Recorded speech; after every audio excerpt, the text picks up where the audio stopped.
All right, let's dive into Cebu. It's one of those places you see on Instagram, right? Those picture-perfect Oh, beaches. yeah. But there's so much more to it. We're talking history, culture, and even like a booming economy. Yeah. It's kind of like stepping into a time capsule, A&E, a modern city, all at the same time. That's a great way to put it. And what's really interesting is that Cebu is actually two things. It's an island province, but it's also the name of the biggest city on the main island. Okay, so that's already a little bit confusing for me. It is a little bit. You can think of it like New York City, AD, New York State, both being important, but in different ways. I get it. Okay, so we've got island hopping, AD city exploring. Gotcha. But you mentioned over 160 smaller islands. Tell me more about those. I need like some island hopping inspiration. Well, first up, you have Mactan Island. It's famous for its resorts, and it's also home to the second busiest airport in the Philippines. Sounds like that's where I'll be landing then. That's probably right, yeah. What else is there? Well, if you're looking for incredible diving, Malapascua is known for that. Or if you want something a little more laid back, Bantayan Island is the spot for that. Okay. And then there's also Olongo. Each one has its own unique vibe. I'm sensing a theme here. Lots and lots of diversity. We haven't even touched on Cebu City itself yet. Oh, right. And before we move on, I have to mention the Camotes Islands. They're not only beautiful, but the people there speak Porohanon, which is a distinct Visayan language. Ooh, linguistic diversity too. Okay, now I'm really interested. So Cebu City, it's nicknamed the Queen City of the South. What makes it so regal? It all goes back to history. It's the oldest city in the Philippines, and it was its first capital. Really? Yeah, so it's been a center of trade, culture, and religion for centuries, like way before the Philippines was even like a unified country. Centuries. That's ancient. Like, are we talking back when Magellan landed in 1521? Exactly. And speaking of Magellan, Cebu City is where Christianity first came to the Philippines. Yeah, so the Basilica del Santo Niño, which houses the oldest Christian image in the country, it's a must-see for a lot of visitors. Okay, so now I'm picturing this bustling port city with all these layers of history. But what about even before Magellan? What was Cebu like back then? Well, there's evidence of like a really thriving village as early as the 10th century and maybe even earlier settlements. We know they had trade connections with other powerful regions like Butuan, which is reflected in titles like Raja. Raja. Yeah, borrowed from Sanskrit, which hints at these like wider networks they were part of. Okay, so let's fast forward from these ancient villages to today. How did Cebu City become such a modern hub? I keep hearing this word Cebu. What is that? Cebu is more than just a word. It's a reflection of this huge economic surge that's happened in the recent decades. Oh, interesting. Obviously, tourism plays a big part in that, but also industries like business process outsourcing, shipping, furniture making. It's a very diverse economy. Wow. So beaches, history, culture, and a booming economy. Is there anything that Cebu doesn't have? Well, one thing Cebu sadly doesn't have enough of is forests. Deforestation is a real concern there, but there are still pockets of incredible biodiversity. Oh, okay. For example, did you know that the endangered black shama bird is found in Alcoy? No, I did not know that. Okay, so that is a bit of a bummer. But an important reminder nonetheless. So before we get too deep into these challenges, tell me about those vibrant festivals I keep hearing about. Cebu just seems to know how to celebrate. They definitely do. Sinulog, which honors the Santo Niño we talked about earlier, is considered the biggest festival in the whole Philippines. Oh, wow. So imagine vibrant street parades, people dressed up in colorful costumes, dancing in the streets. The energy is incredible. That sounds amazing. But are there like smaller, more local festivals too? I feel like each town or region probably has its own unique traditions, right? You're right. Each town seems to have its own special celebration. Oh. Yeah. You've got food festivals like the Halid Nasal for roasted pig in Talisay, or the Rosquios Festival for cookies in Lalone. There's even Hinalan Festival in Toledo, celebrating the golden hearts of its people. Wait, a festival for cookies. That's definitely my kind of celebration. This deep dive is already totally changing my view of Cebu. It's clearly so much more than just beaches and resorts. And we've only just scratched the surface. There's still so much to uncover about Cebu's unique blend of cultures, its economic rise, and the spirit of its people. I can't wait to hear more. Stay tuned, listeners, because we're about to go even deeper into Cebu in the next part of our deep dive. Let's kind of shift gears a little bit and explore what makes Cebu's culture so unique. It's like a tapestry woven from all these different threads, and each one kind of represents a different layer of its history. I like that. That's a good analogy. So where do we start with unraveling this cultural tapestry? Well, you can't talk about Cebu without acknowledging its indigenous roots. That's like the foundation of that tapestry. We touched on it a bit earlier with the ancient villages and that title, Raja. Right, those little glimpses into Cebu's pre-colonial past. Yeah. But then, of course, there's that huge Spanish influence as well, right? Yeah. With Magellan's arrival and the spread of Christianity. Exactly. When the Spanish arrived in the 16th century, it brought about this really profound shift. They introduced their language, their religion, their traditions, and over the centuries, those things intertwined with the existing indigenous practices. And that created this really distinct cultural hybrid we see today. Exactly. So it's not just one or the other, it's this fusion of both. Mm. What are some tangible examples of this fusion that would really strike someone who's maybe visiting Cebu for the first time? Take a look at the architecture. You'll find these grand Spanish colonial churches standing right alongside traditional Filipino houses. And sometimes they're even combined into a single structure. It's like a really visual representation of that cultural blend. So it's like these two different architectural styles are in conversation with each other, reflecting the merging of cultures. Exactly.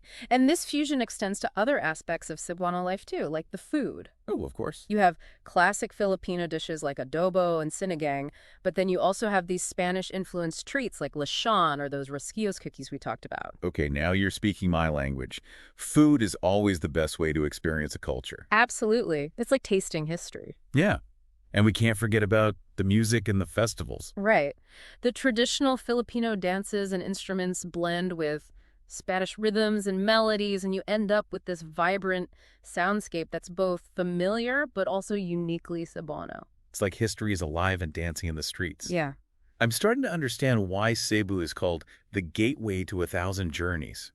It's not just about the physical places you can visit, but the cultural journeys you can take too. That's a great way to put it. Each town and city within Cebu has its own unique flavor that adds to the overall experience. Okay, I'm convinced. Cultural immersion is at the top of my Cebu to-do list. Now, switching gears a bit, you mentioned Cebu earlier. What were some of the key factors that led to this economic transformation? Well, Cebu's strategic location right in the heart of the Visayas is a major factor. Okay. It's like the central meeting point for businesses across the region, which makes it a really natural hub for trade and commerce. So geography plays a big role, but I imagine it takes more than just location to fuel this kind of rapid growth. Absolutely, yeah. Having a skilled and educated workforce has also been Yeah. crucial. That's what attracts industries like business process outsourcing. Right, BPO, like call centers and IT support for international companies. So it's not just tourism driving the economy. No, not at all. Tourism is a major contributor, but the fact that Cebu's economic base is so diverse is a huge strength. It's like they're not putting all their eggs in one basket. That's a smart strategy. Right. It makes our economy a lot more resilient to any kind of global changes. So this economic diversity creates a dynamic environment, it attracts investment, it creates opportunities for Cebuanos. Exactly. It's a really positive feedback loop. Economic growth fueling more growth. And this prosperity has led to improvements in infrastructure, education, quality of life for a lot of people in Cebu. That's amazing. It sounds like Cebu is more than just an economic phenomenon, but it's also been a force for positive social change. It's so inspiring to see a place like Cebu thriving on so many different levels. I know, it's really great to see. It's a real testament to the resilience and the potential of its people. But now, let's get back to those festivals. Go. We can't leave Cebu without diving deeper into those celebrations. Yes, we already established that Cebu knows how to party, so let's start with the biggest one, Sinulog, the one that honors the Santo Niño, right? Yep, that's the one. Sinulog happens every third Sunday of January in Cebu City, and it's this incredible explosion of color, music, and dance. It's really unlike anything you've ever seen. Okay, paint a picture for our listeners. What's it like to be in the heart of Sinulog? What's the first thing that would hit our senses? Imagine thousands of people flooding the streets. They're all dressed in these bright, vibrant costumes, and they're moving rhythmically to the beat of drums. The energy is palpable, this contagious joy and excitement just filling the air. It's like the entire city is swept up in the celebration. That sounds incredible. And this is all to honor the Santo Niño. Yeah. the child Jesus. Yes, at its core, Sinulog is a religious festival. It's a celebration of faith and devotion. You'll see people carrying images of the Santo Niño, praying, giving thanks. It's a beautiful blend of faith and festivity. So it's not just this big party, but it's also a deeply spiritual experience.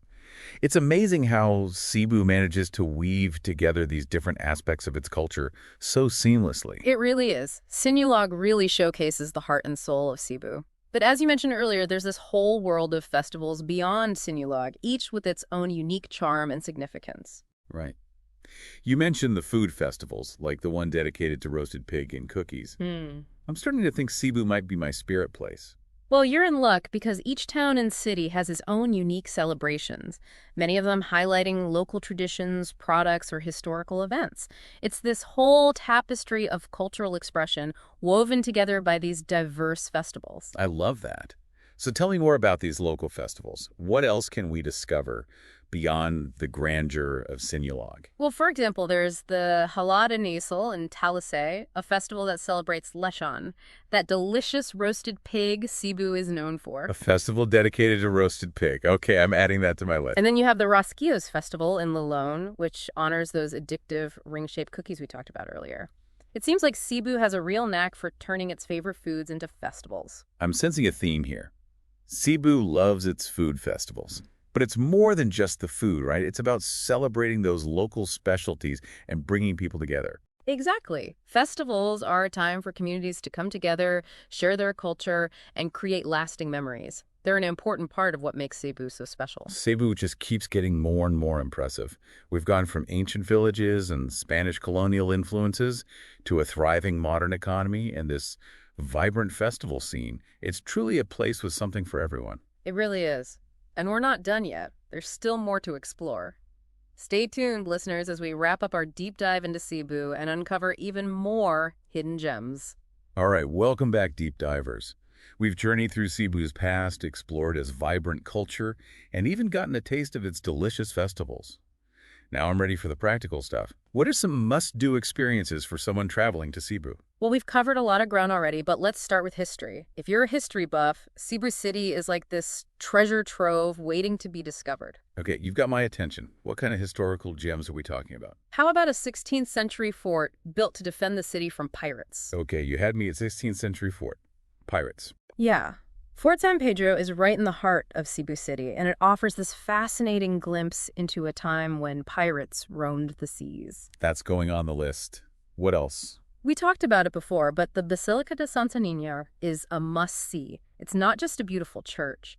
It's a pilgrimage site for many, and it holds this deep religious significance. It's home to the oldest Christian relic in the Philippines. Right, the Santo Niño. I'm starting to see how history, religion, and culture are all intertwined in Cebu. But what about someone who's looking for, like, nature and adventure? Does Cebu have options beyond just the beaches? Oh, absolutely. If you head inland, you'll find stunning natural wonders like Kawasan Falls. Imagine like turquoise waters cascading down these lush jungle cliffs. Okay, now I'm picturing myself swimming in those falls. Those pictures online are incredible. But what if I'm just looking for like a more laid-back island experience? Just some quiet beaches to relax and unwind. Cebu has you covered there, too. I mean, the beaches of Mactan Island are famous for a reason.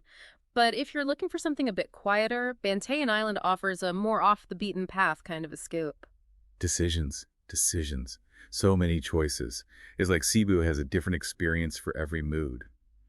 But wait, we can't forget about the food. We talked about the festivals, but what about just everyday Cebuano cuisine? Ah, yes. Cebuano food is an adventure in itself. That blend of Filipino and Spanish influences we talked about, you really taste it in every bite. You're making me hungry. Remind me again, what are some of those must-try dishes? Well, of course, you can't leave Cebu without trying likan, that perfectly roasted pig we keep mentioning. Of course. And those Rosquillos cookies are a must for anyone with a sweet tooth. And don't forget about the seafood. Oh, you're right. Being an island province, fresh seafood is abundant and delicious. Be sure to try kinalaw, a Filipino ceviche, and enjoy some fresh grilled seafood right by the beach. Okay, this is all going straight onto my culinary bucket list. My trip planning notebook is filling up fast. Anything else I absolutely shouldn't miss? Beyond the sights, the sounds, the tastes, don't forget to experience the warmth and hospitality of the Cebuano people. They're known for their friendly smiles and just their welcoming nature. They make any visitor feel right at home. So it sounds like the people are really the heart and soul of Cebu, adding that extra layer of magic to the whole experience. Exactly. The people make the place, and in Cebu, you'll find a warmth and genuineness that'll stay with you long after you've left. This deep dive has been incredible. We've gone from ancient history and cultural fusions to economic booms and those mouth-watering festivals. I feel like I've not only learned about Cebu, but I've experienced it through your storytelling. It's been a joy sharing this journey with you. Cebu really is a gem, and I hope our conversation inspires everyone listening to explore its many wonders for themselves. So, dear listeners, what resonated with you during this deep dive? What aspect of Cebu are you most eager to discover? Keep that spark of curiosity alive, and maybe we'll see you in Cebu someday. Until next time, happy travels and keep diving deep.